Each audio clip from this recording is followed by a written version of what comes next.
2ஆம் அதிகாரம். அவர் என்னை நோக்கி, மனுபுத்திரனே, உன் காலூன்றி நில், உன்னுடனே பேசுவேன் என்றார். இப்படி அவர் என்னோடே பேசும்போது ஆவி எனக்குள் வந்து என்னை காலூன்றி நிற்கும்படி செய்தது. அப்பொழுது அவர் என்னுடனே பேசுகிறதை கேட்டேன். அவர் என்னை நோக்கி, மனுபுத்திரனே, எனக்கு விரோதமாய் எழும்பின கலகக்கார ஜாதியாகிய இஸ்ரவேல் புத்திரரிடத்திற்கு நான் உன்னை அனுப்புகிறேன். அவர்களும் அவர்கள் பிதாக்களும் இந்நாள் வரைக்கும் எனக்கு விரோதமாய் துரோகம் செய்தார்கள். அவர்கள் கடின முகமும் முரட்டாட்ட இருதயமும் உள்ள புத்திரர். அவர்களிடத்திற்கு நான் உன்னை அனுப்புகிறேன். கர்த்தராகிய ஆண்டவர் இன்னின்னதை உரைக்கிறார் என்று அவர்களோடே சொல்லு. கலக வீட்டாராகிய அவர்கள் கேட்டாலும் சரி, கேளாவிட்டாலும் சரி, தங்களுக்குள்ளே ஒரு தீர்க்கதரிசி உண்டென்கிறதை அவர்கள் அறிய வேண்டும். மனுபுத்திரனே, நீ அவர்களுக்கு பயப்பட வேண்டாம். அவர்கள் வார்த்தைகளுக்கும் அஞ்ச வேண்டாம். நெருஞ்சில்களுக்குள்ளும் முள்ளுகளுக்குள்ளும் நீ தங்கியிருந்தாலும், நீ தேள்களுக்குள் வாசம் பண்ணினாலும், நீ அவர்கள் வார்த்தைகளுக்கு பயப்படாமலும் அவர்கள் முகத்துக்கு கலங்காமலும் இரு. அவர்கள் கலக வீட்டார். கலகக்காரராகிய அவர்கள் கேட்டாலும் சரி, கேளாவிட்டாலும் சரி, நீ என் வார்த்தைகளை அவர்களுக்குச் சொல்லு. மனுபுத்திரனே, நீ அந்த கலக வீட்டாரைப் போல கலகக்காரனாயிராமல் நான் உன்னோடே சொல்லுகிறதை கேள்.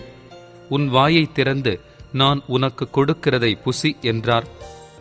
அப்பொழுது இதோ, என்னிடத்திற்கு நீட்டப்பட்ட ஒரு கையை கண்டேன். அந்த கையிலே ஒரு புஸ்தக சுருள் இருந்தது. அவர் அதை எனக்கு முன்பாக விரித்தார். அதில் உள்ளும் புறம்பும் எழுதப்பட்டிருந்தது. அதிலே புலம்பல்களும் தவிப்பும் ஐயோ என்பதும் எழுதியிருந்தது. 3ஆம் அதிகாரம். பின்பு அவர் என்னை நோக்கி, மனுபுத்திரனே, நீ காண்கிறதை புசி. இந்தச் சுருளை நீ புசித்து இஸ்ரவேல் சந்ததியாரிடத்தில் போய் அவர்களோடே பேசு என்றார். அப்படியே என் வாயைத் திறந்தேன். அப்பொழுது அவர் அந்தச் சுருளை எனக்கு புசிக்க கொடுத்து, மனுபுத்திரனே, நான் உனக்கு கொடுக்கிற இந்தச் சுருளை நீ உன் வயிற்றிலே உட்கொண்டு அதனால் உன் குடல்களை நிரப்புவாயாக என்றார். அப்பொழுது நான் அதை புசித்தேன். அது என் வாய்க்கு தேனைப் போல் தித்திப்பாயிருந்தது. பின்பு அவர் என்னை நோக்கி, மனுபுத்திரனே, நீ போய் இஸ்ரவேல் சந்ததியாரிடத்தில் சேர்ந்து என் வார்த்தைகளை கொண்டு அவர்களோடே பேசு. விளங்காத பேச்சும் கடினமான பாஷையும் உள்ள ஜனத்தண்டைக்கல்ல, இஸ்ரவேல் சந்ததியாரிடத்திற்கே நீ அனுப்பப்படுகிறாய். விளங்காத பேச்சும் தாங்கள் சொல்லும் வார்த்தைகளை நீ அறியாத கடினமான பாஷையும் உள்ள அநேகமான ஜனங்களிடத்திற்கு நீ அனுப்பப்படவில்லை. நான் அவர்களிடத்திற்கு உன்னை அனுப்பினாலும் அவர்கள் உனக்கு செவி கொடுப்பார்களோ? இஸ்ரவேல் வீட்டாரோவெனில் உனக்கு செவி கொடுக்க மாட்டார்கள். எனக்கே செவி கொடுக்க மாட்டோம் என்கிறார்களே. இஸ்ரவேல் வம்சத்தார் அனைவரும் கடினமான நெற்றியும் முரட்டாட்டமுள்ள இருதயமும் உள்ளவர்கள். இதோ, உன் முகத்தை அவர்கள் முகத்துக்கு எதிராகவும் உன் நெற்றியை அவர்கள் நெற்றிக்கு எதிராகவும் கெட்டியாக்கினேன். உன் நெற்றியை வச்சிரக்கல்லை போலாக்கினேன், கன்மலையை பார்க்கிலும் கெட்டியாக்கினேன். அவர்கள் கலகமுள்ள வீட்டார் என்று நீ அவர்களுக்கு பயப்படாமலும் அவர்கள் முகங்களுக்கு கலங்காமலும் இரு என்றார். பின்னும் அவர் என்னை நோக்கி, மனுபுத்திரனே, நான் உன்னுடனே சொல்லும் என் வார்த்தைகளையெல்லாம் நீ உன் செவிகளாலே கேட்டு உன் இருதயத்தில் ஏற்றுக்கொண்டு நீ போய் சிறைப்பட்ட உன் ஜனத்தின் புத்திரரிடத்திலே சேர்ந்து அவர்கள் கேட்டாலும் கேளாவிட்டாலும் அவர்களோடே பேசி, கர்த்தராகிய ஆண்டவர் இன்னின்னதை உரைக்கிறார் என்று அவர்களோடே சொல் என்றார். அப்பொழுது ஆவி என்னை உயர எடுத்துக்கொண்டது. கர்த்தருடைய ஸ்தானத்திலிருந்து விளங்கிய அவருடைய மகிமைக்கு ஸ்தோத்திரம் உண்டாவதாக என்று எனக்கு பின்னாக கூப்பிட்ட மகா சத்தத்தின் இரைச்சலை கேட்டேன். ஒன்றோடொன்று இணைந்திருக்கிற ஜீவன்களுடைய செட்டைகளின் இரைச்சலையும் அதற்கெதிரே ஓடிய சக்கரங்களின் இரைச்சலையும் மகா சத்தத்தின் இரைச்சலையும் கேட்டேன். ஆவி என்னை உயரே எடுத்துக்கொண்டது. நான் என் ஆவியின் உக்கிரத்தினாலே மனங்கசந்து போனேன். ஆனாலும் கர்த்தருடைய கரம் என்மேல் பலமாக இருந்தது. கேபார் நதியண்டையிலே தெலாபீபிலே தாபரிக்கிற சிறைப்பட்டவர்களிடத்துக்கு நான் வந்து அவர்கள் தாபரிக்கிற ஸ்தலத்திலே தாபரித்து 7 நாள் அவர்கள் நடுவிலே பிரமித்தவனாய் தங்கினேன். 7 நாள் முடிந்த பின்பு கர்த்தருடைய வார்த்தை எனக்கு உண்டாகி அவர், மனுபுத்திரனே, உன்னை இஸ்ரவேல் வம்சத்தாருக்கு காவலாளனாக வைத்தேன். நீ என் வாயினாலே வார்த்தையை கேட்டு என் நாமத்தினாலே அவர்களை எச்சரிப்பாயாக. சாகவே சாவா என்று நான் துன்மார்க்கனுக்குச் சொல்லுகையில், நீ துன்மார்க்கனை தன் துன்மார்க்கமான வழியில் இராதபடிக்கு எச்சரிக்கும்படியாகவும் அவனை உயிரோடே காக்கும்படியாகவும் அதை அவனுக்குச் சொல்லாமலும் நீ அவனை எச்சரிக்காமலும் இருந்தால் அந்த துன்மார்க்கன் தன் துன்மார்க்கத்திலே சாவான். அவன் இரத்தப்பழியையோ உன் கையிலே கேட்பேன். நீ துன்மார்க்கனை எச்சரித்தும் அவன் தன் துன்மார்க்கத்தையும் தன் ஆகாத வழியையும் விட்டு திரும்பாமற் போவானாகில் அவன் தன் துன்மார்க்கத்திலே சாவான். நீயோவென்றால் உன் ஆத்துமாவை தப்புவிப்பாய். அப்படியே நீதிமான் தன் நீதியை விட்டு திரும்பி நீதிகேடு செய்யும் போதும் நான் அவன் முன் இடறலை வைக்கும் போதும் அவன் சாவான். நீ அவனை எச்சரிக்காதபடியினாலே அவன் தன் பாவத்திலே சாவான். அவன் செய்த நீதிகள் நினைக்கப்படுவதில்லை. அவனுடைய இரத்தப்பழியையோ உன் கையிலே கேட்பேன். நீதிமான் பாவம் செய்யாதபடிக்கு நீ நீதிமானை எச்சரித்த பின்பு அவன் பாவம் செய்யாவிட்டால் அவன் பிழைக்கவே பிழைப்பான். அவன் எச்சரிக்கப்பட்டான். நீயும் உன் ஆத்துமாவை தப்புவித்தாய் என்றார். அவ்விடத்திலே கர்த்தருடைய கரம் என்மேல் அமர்ந்தது. அவர், நீ எழுந்திருந்து பள்ளத்தாக்குக்கு புறப்பட்டு போ, அங்கே உன்னுடனே பேசுவேன் என்றார். அப்படியே நான் எழுந்திருந்து பள்ளத்தாக்குக்கு புறப்பட்டு போனேன். இதோ கேபா நதியண்டையிலே நான் கண்ட மகிமைக்குச் சரியாக அங்கே கர்த்தருடைய மகிமை விளங்கினது. அப்பொழுது நான் முகங்குப்புற விழுந்தேன். உடனே ஆவி எனக்குள்ளே புகுந்து என்னை காலூன்றி நிற்கும்படி செய்தது. அப்பொழுது அவர் என்னுடனே பேசி, நீ போய் உன் வீட்டுக்குள்ளே உன்னை அடைத்துக் கொண்டிரு. இதோ மனுபுத்திரனே, உன்மேல் கயிறுகளை போட்டு அவைகளால் உன்னை கட்டப்போகிறார்கள். ஆகையால் நீ அவர்களுக்குள்ளே போக வேண்டாம். நான் உன் நாவை உன் மேல்வாயோடே ஒட்டிக்கொள்ள பண்ணுவேன். நீ அவர்களை கடிந்து கொள்ளுகிற மனுஷனாயிராமல் ஊமையனாயிருப்பாய். அவர்கள் கலக வீட்டார். நான் உன்னோடே பேசும்போது உன் வாயை திறப்பேன். அப்பொழுது கர்த்தராகிய ஆண்டவர் இன்னின்னதை உரைத்தார் என்று அவர்களோடே சொல்வாய். கேட்கிறவன் கேட்கட்டும், கேளாதவன் கேளாதிருக்கட்டும். அவர்கள் கலக வீட்டார். 4ஆம் அதிகாரம். மனுபுத்திரனே, நீ ஒரு செங்கலை எடுத்து அதை உன்முன் வைத்து அதின்மேல் எருசலேம் நகரத்தை வரைந்து அதற்கு விரோதமாக முற்றிக்கை போட்டு அதற்கு விரோதமாக கொத்தளங்களை கட்டி அதற்கு விரோதமாக மண்மேடு போட்டு அதற்கு விரோதமாக இராணுவங்களை நிறுத்தி சுற்றிலும் அதற்கு விரோதமாக மதிலிடிக்கும் எந்திரங்களை வை. மேலும் நீ ஒரு இருப்புச் சட்டியை வாங்கி அதை உனக்கும் நகரத்துக்கும் நடுவாக இருப்புச் சுவராக்கி அது முற்றிக்கையாய் கிடக்கும்படிக்கு உன் முகத்தை அதற்கு நேராய் திருப்பி அதை முற்றிக்கை போட்டுக் கொண்டிரு. இது இஸ்ரவேல் வம்சத்துக்கு அடையாளம். நீ உன் இடது பக்கமாய் ஒரு கழித்து படுத்து அதின்மேல் இஸ்ரவேல் வம்சத்தாரின் அக்கிரமத்தை சுமத்திக்கொள். நீ அந்த பக்கமாய் ஒரு கழித்திருக்கும் நாட்களின் இலக்கத்தின்படியே அவர்களுடைய அக்கிரமத்தை சுமப்பாய். அவர்களுடைய அக்கிரமத்தின் வருஷங்களை உனக்கு நாட்கணக்காய் எண்ணக் கட்டளையிட்டேன். 390 நாட்கள் வரைக்கும் நீ இஸ்ரவேல் வம்சத்தாரின் அக்கிரமத்தை சுமக்க வேண்டும். நீ இவைகளை நிறைவேற்றின பின்பு மறுபடியும் உன் வலது பக்கமாய் ஒரு கழித்து யூதா வம்சத்தாரின் அக்கிரமத்தை 40 நாள் வரைக்கும் சுமக்க வேண்டும். ஒவ்வொரு வருஷத்துக்கு பதிலாக ஒவ்வொரு நாளை உனக்கு கட்டளையிட்டேன்.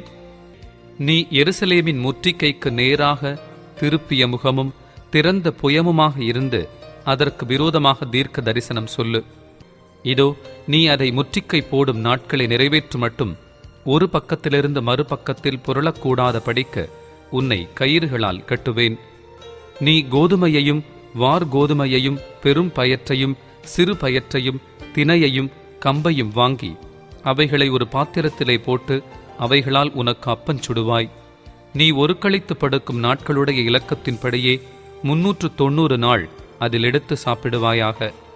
நீ சாப்பிடும் போஜனம் நாள் ஒன்றுக்கு 20 சேக்கல் நிறையாயிருக்கும். அப்படி நாளுக்கு நாள் சாப்பிடுவாயாக. தண்ணீரையும் அளவாய் ஹின் எனும் படியில் 1/6 பங்கை குடிப்பாய். அப்படி நாளுக்கு நாள் குடிப்பாயாக. அதை வார்கோதுமை அடையைப் போல் சாப்பிடுவாயாக. அது மனுஷனிலிருந்து கழிந்த கஷ்டத்தின் வரட்டிகளால் அவர்கள் கண்களுக்கு முன்பாக சுடப்படுவதாக. அதற்கு ஒத்தபடியே இஸ்ரவேல் புத்திரர் நான் அவர்களை துரத்துகிற புற ஜாதிகளுக்குள்ளே தங்கள் அப்பத்தை தீட்டுள்ளதாக சாப்பிடுவார்கள் என்று கர்த்தர் சொன்னார்.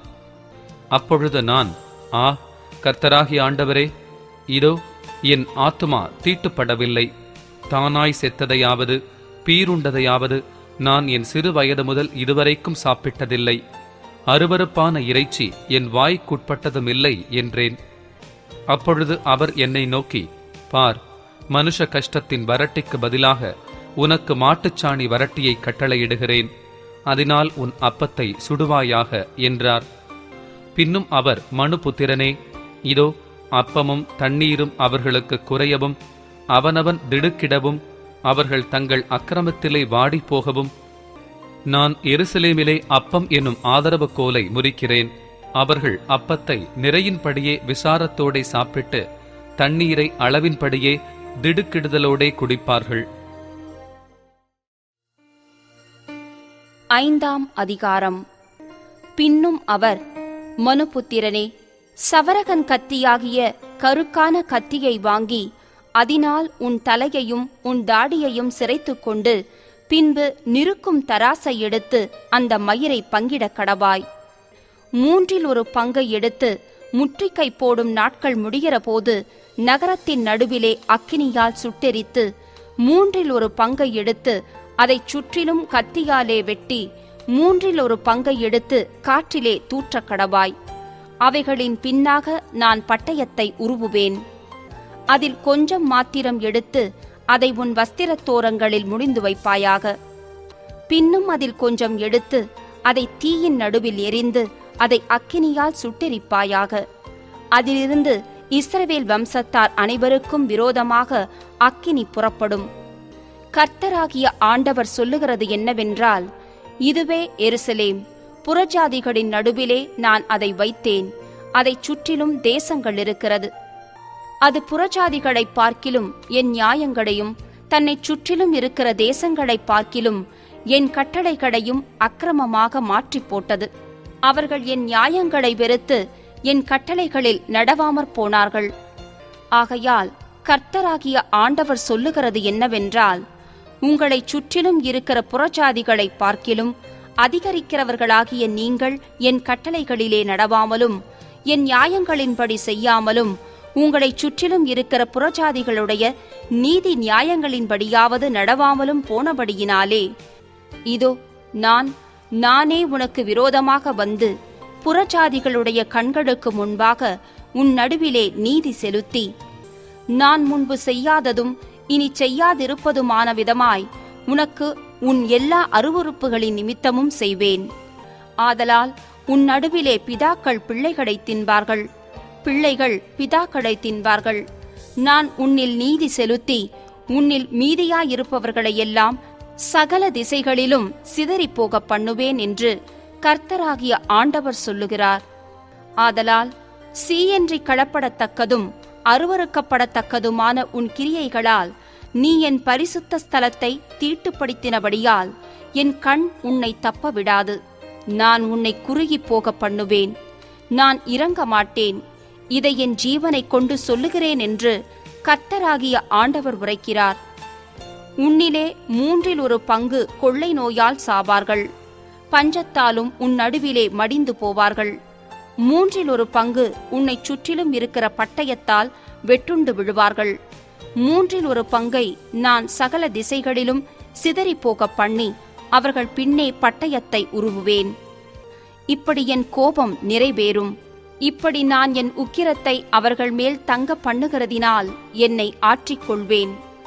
நான் என் உக்கிரத்தை அவர்களில் நிறைவேற்றும் போது கர்த்தராகிய நான் என் வைராக்கியத்திலே இதை பேசினேன் என்று அறிவார்கள். கடந்து போகிற யாவருடைய கண்களுக்கு முன்பாகவும் உன் சுற்றுப்புறத்தாராகிய ஜாதிகளுக்குள்ளே நான் உன்னை பாழும் நிந்தையுமாக்குவேன். நான் கோபத்தாலும் உக்கிரத்தாலும் கொடிய கண்டனைகளாலும் உன்னில் நீதி செலுத்தும் போது உன் சுற்றுப்புறத்தாராகிய ஜாதிகளுக்கு அது நிந்தையும் துர்க்கீர்த்தியும் எச்சரிப்பும் பிரமிப்புமாயிருக்கும். கர்த்தராகிய நான் இதைச் சொன்னேன். உங்களை அடிப்பதற்கு நான் அனுப்பும் அழிவுக்கேதுவான பஞ்சத்தின் கொடிய அம்புகளை நான் அவர்களுக்குள்ளே எய்யும்போது, நான் பஞ்சத்தை உங்கள் மேல் அதிகரிக்க பண்ணி உங்கள் அப்பம் என்னும் ஆதரவு கோலை முறித்துப் போடுவேன். பஞ்சத்தையும் உன்னை பிள்ளையில்லாமற் போக பண்ணும் துஷ்ட மிருகங்களையும் உங்களுக்கு விரோதமாக அனுப்புவேன். கொள்ளை நோயும் இரத்தஞ்சிந்துதலும் உன்னில் சுற்றித் திரியும். பட்டயத்தை நான் உன்மேல் வரப்பண்ணுவேன். கர்த்தராகிய நான் இதைச் சொன்னேன் என்றார். 6ஆம் அதிகாரம். கர்த்தருடைய வார்த்தை எனக்கு உண்டாகி அவர், மனுபுத்திரனே, நீ இஸ்ரவேலின் பர்வதங்களுக்கு நேராக உன் முகத்தை திருப்பி அவைகளுக்கு விரோதமாக தீர்க்க தரிசனம் உரைத்துச் சொல்ல வேண்டியது என்னவென்றால், இஸ்ரவேலின் பர்வதங்களே, கர்த்தராகிய ஆண்டவரின் வார்த்தையை கேளுங்கள். கர்த்தராகிய ஆண்டவர் பர்வதங்களையும் குன்றுகளையும் ஓடைகளையும் பள்ளத்தாக்குகளையும் நோக்கி, இதோ உங்கள் மேல் நானே பட்டயத்தை வரப்பண்ணி உங்கள் மேடைகளை அழித்து போடுவேன். உங்கள் பலிபீடங்கள் பாழாக்கப்பட்டு உங்கள் சிலைகள் தகர்க்கப்படும். உங்களில் கொலையுண்கிறவர்களை உங்கள் நரகலான விக்கிரகங்களுக்கு முன்பாக விழப்பண்ணுவேன்.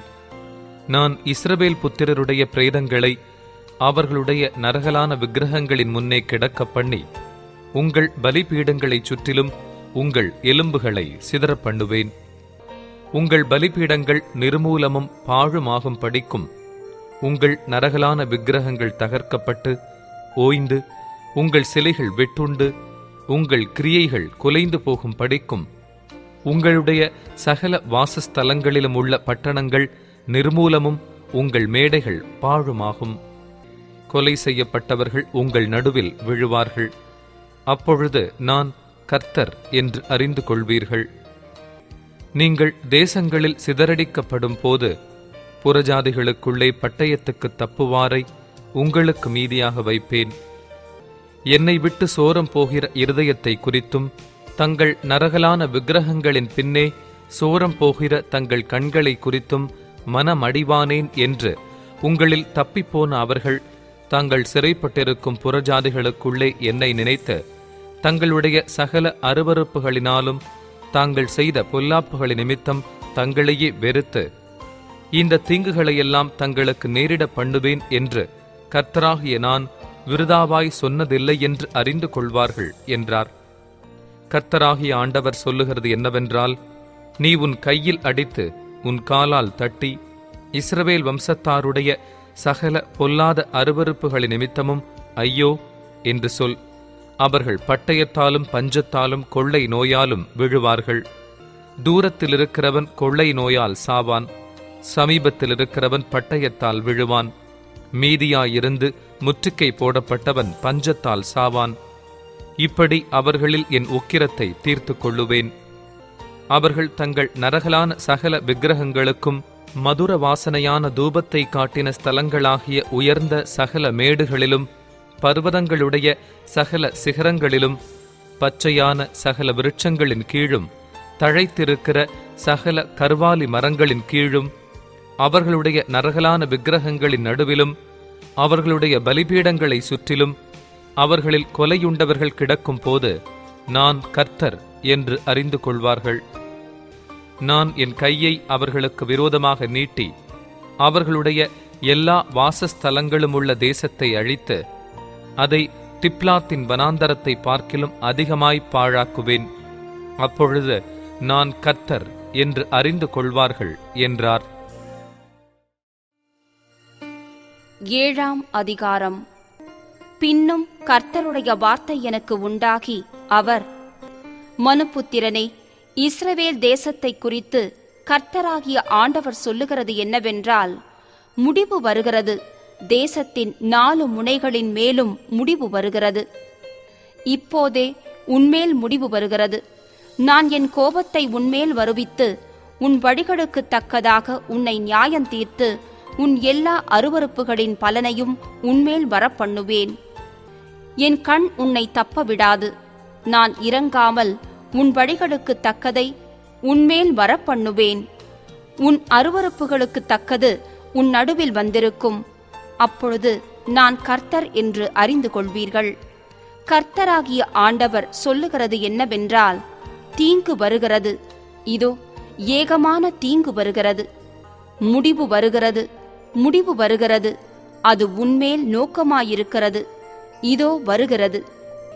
தேசத்தில் குடியிருக்கிறவனே, அந்நாடின் விடியற்காலம் வருகிறது, காலம் வருகிறது, அமளியின் நாள் சமீபித்திருக்கிறது.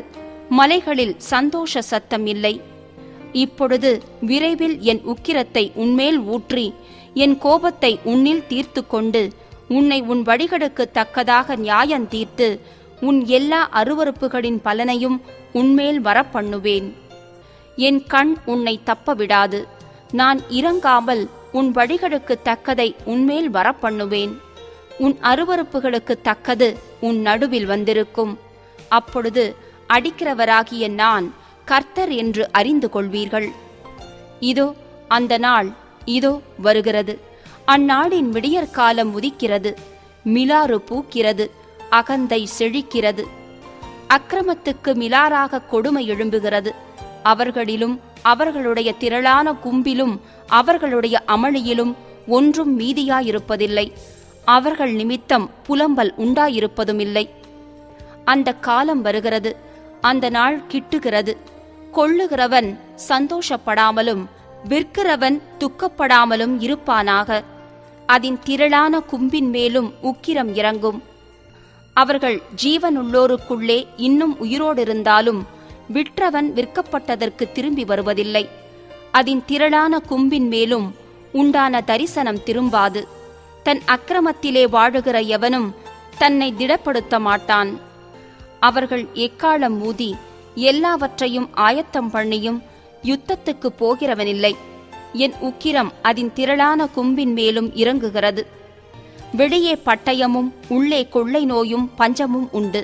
வயல்வெளியில் இருக்கிறவன் பட்டயத்தால் சாவான். நகரத்தில் இருக்கிறவனையோ பஞ்சமும் கொள்ளை நோயும் பட்சிக்கும். அவர்களில் தப்புகிறவர்கள் தப்புவார்கள். ஆனாலும் அவர்கள் அனைவரும் அவனவன் தன் தன் அக்கிரமத்தின் நிமித்தம் துக்கித்து கூப்பிடுகிற பள்ளத்தாக்குகளின் புறாக்களைப் போல மலைகளில் இருப்பார்கள். எல்லா கைகளும் சலித்து எல்லா முழங்கால்களும் தண்ணீரைப் போல் தத்தளிக்கும். இரட்டை உடுத்திக் கொள்வார்கள். தத்தளிப்பு அவர்களை மூடும். எல்லா முகங்களும் வெட்கப்படும். எல்லா தலைகளும் மொட்டையிடப்படும். தங்கள் வெள்ளியை தெருக்களில் எரிந்து விடுவார்கள். அவர்களுடைய பொன் வேண்டா வெறுப்பாயிருக்கும். கர்த்தருடைய சினத்தின் நாளிலே அவர்கள் வெள்ளியும் அவர்கள் பொன்னும் அவர்களை விடுவிக்க மாட்டாது. அவர்கள் அதனால் தங்கள் ஆத்துமாக்களை திருப்தியாக்குவதும் இல்லை, தங்கள் வயிறுகளை நிரப்புவதும் இல்லை. அவர்கள் அக்கிரமமே அவர்களுக்கு இடரலாயிருந்தது. அவருடைய சிங்காரத்தின் மகிமையை அகந்தைக்கென்று வைத்து அதிலே அருவருக்கப்படத்தக்கதும் சீயின்றி கடப்படத்தக்கதுமான காரியங்களின் விக்கிரகங்களை உண்டு பண்ணினார்கள்.